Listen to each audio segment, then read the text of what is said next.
ஹாய்ங்க எல்லாருக்கும் வணக்கம். ஸோ இன்றைக்கி வந்து ஆல்ரெடி ரொம்ப டைம் ஆயிடுச்சு. ஆனால் லஞ்சுக்கு நாங்கள் வந்து ஒரு இன்ஸ்டன்ட்டான சிக்கன் செய்ய போகிறோம். இந்த சிக்கன் பேர் வந்து அம்மாஸ் சிக்கன். ஏன்னா என்னோட அம்மா தான் இது நாங்கள் டக்குனு செஞ்சு கொடுப்பாங்க. அதனால் நாங்கள் இந்த சிக்கனுக்கு அந்த பேரை வச்சிட்டோம். So let start off. First வந்து க்ளீன் பண்ணி வச்ச சிக்கனை நான் வந்து மஞ்சள் தூள் போட்டிருக்கேன்.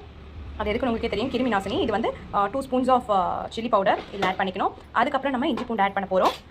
ஸோ நான் சொல்ல கீர்த்து வந்து எடுத்து போடுவாங்க. ஸோ எல்லாமே தேவையான அளவுக்கு தான், நம்ம எவ்வளோ சிக்கன் எடுத்துருக்கோமோ அதுக்கேற்ற மாதிரி.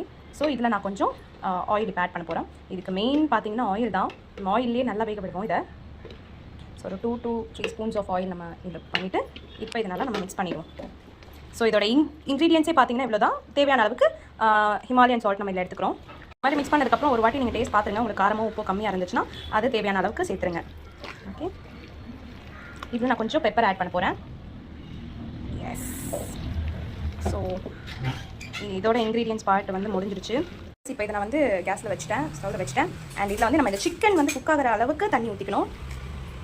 ஸோ ஊற்றிட்டு நல்லா ஒரு மிக்ஸ் கொடுத்துக்கணும். நான் வந்து ஒரு கையில் ஃபோன் அண்ட் ஒரு கையில் இந்த ஸ்பேட்சில் வச்சுருக்கனால எனக்கு கொஞ்சம் அந்த மிக்ஸ்க்கு கொஞ்சம் தடிகிடத்தமாக இருக்குது. நீங்கள் நல்லா ஒரு மிக்ஸ் கொடுத்துக்கலாம்.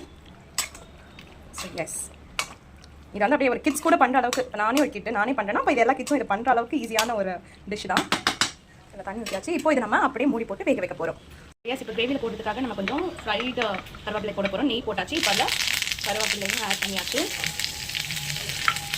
நல்லா ஃப்ரை பண்ணி எடுத்துட்டு நம்ம சிக்கன் குக் ஆனதும் அதில் போட்டு இறக்கிட வேண்டியதான். சிக்கனோட ஸ்டேட்டஸ் அப்படி தான் பார்க்க போகிறேன். இதுவே ரொம்ப வாசனையாக இருக்குது. சரி, நல்லா குக் ஆகிட்டுருக்கு. நான் தேவையான அளவுக்கு தண்ணி ஊற்றிருக்கேன் சிக்கன் குக் ஆகிறதுக்கு. ஸோ இது இன்னும் நல்லா திக்காக ஆகிடுச்சுன்னா நம்ம அம்மாஸ் சிக்கன் வந்து ரெடி ஆகிடும். இந்த மாதிரி நம்மளுடைய பெரியவங்கெல்லாம் வந்து நம்மளை விட்டு போனாலும் இந்த மாதிரி ஏதோ ஒரு விஷயத்தினால அவங்க நம்ம கூடவே தான் இருப்பாங்க. So their legacy lives on. இதில் ஆட் பண்ணியாச்சு. ஸோ எஸ், நம்மளுடைய அம்மாஸ் சிக்கன் வந்து ரொம்ப யம்மி அண்ட் டேஸ்டியாக ரெடி ஆகிடுச்சு. ஸோ இது வந்து நீங்கள் நல்லா ஒரு சூடான சாப்பாட்டுக்கு வந்து அப்படியே இந்த கப்பு கரைச்சி சாப்பிடலாம். இல்லைனா சாம்பாரோ இல்லை என்ன ரைஸ் வேணா இருக்கட்டும், எல்லா கூடயும் இதை நீங்கள் சைடாக வச்சு சாப்பிட்டீங்கன்னா சாப்பாடு அப்படி இருக்கும்.